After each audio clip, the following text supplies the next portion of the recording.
주기도문 하심으로 오늘 3월 12일 주일 예배 함께 시작하시겠습니다. 하늘에 계신 우리 아버지여, 이름이 거룩히 여김을 받으시오며 나라가 임하시오며 뜻이 하늘에서 이루어진 것 같이 땅에서도 이루어지이다. 오늘 우리에게 일용할 양식을 주시옵고 우리가 우리에게 죄 지은 자를 사하여 준 것 같이 우리 죄를 사하여 주시옵고 우리를 시험에 들게 하지 마시옵고 다만 악에서 구하시옵소서. 나라와 권세와 영광의 아버지께 영원히 있사옵나이다. 아멘. 이 시간 우리 함께 예배를 위해 기도하는 시간 갖겠습니다. 하나님께 먼저 감사의 기도를 올려드리면서 우리 함께 예배를 위해서 기도 시작하겠습니다. 기도합시다. 하나님 아버지 감사합니다. 주님을 찬양합니다. 3월 12일 주일 예배를 또 이렇게 함께 모여서 예배할 수 있도록 축복해 주셔서 감사합니다. 하나님, 봄비도 내리고 메마른 대지를 촉촉하게 적셔주는 이 비로 인해서 감사합니다. 우리에게 봄을 주심을 감사하고 지난 한 주간 큰 은혜 주셔서 감사합니다. 우리 마지막으로 오늘 예배를 위해서 또 우리 자신을 위해서 또 함께하는 우리 모든 지체들을 위해서 함께 좀 중보하며 기도하겠습니다. 주님, 오늘 예배를 주님께 올려드립니다. 오늘 예배 가운데 주님만 홀로 영광 받으시고 예배 받으시기를 원합니다. 주님 감사합니다. 주님, 예배 가운데 성령의 기름 부음으로 임하여 주십시오. 예배에 참여하는 우리 모두에게 하나님의 큰 은혜가 임하게 하여 주옵소서. 하나님을 바라봅니다. 하나님을 찬양합니다. 하나님을 사랑합니다. 우리를 예배 가운데 불러주셔서 감사합니다. 우리는 예배를 위해 지음받았고 예배하도록 부름받았음을 고백합니다. 주님 홀로 모든 영광과 찬양을 받아 주옵소서. 온 세상 모든 만물로부터 주님 홀로 영광 받으시고 찬양 받으시기를 원합니다. 하나님, 우리에게 봄비를 주셔서 감사합니다. 우리에게 봄을 주셔서 감사합니다. 우리에게 놀라운 은혜를 또 한 주 동안 베푸시고 축복해 주심을 감사합니다. 감사드리며 예수님의 이름으로 기도했습니다. 아멘. 우리 이 시간 함께 기쁨으로 주님을 찬양하겠습니다.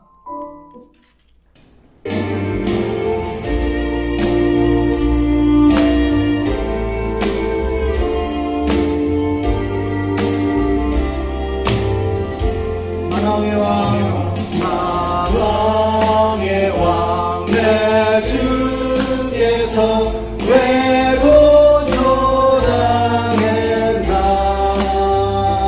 이 벌레 같은 날 위에 그 보혈을 흘렸네. 십자가 내가 처음 볼 때에 나의 맘에 큰 고통 사라져. 오늘 믿고서 내 눈 밝았네. 참 내 기쁨 영원하도다. 주 십자가 못 박힘은 속죄함 아닌가. 그 긍휼함과 그 은혜 말할 수 없도다. 십자가 내가 처음 볼 때에 나의 맘에 큰 고통 사라져. 오늘 믿고서 내 눈 밝았네. 참 내 기쁨 영원하도다. 십자가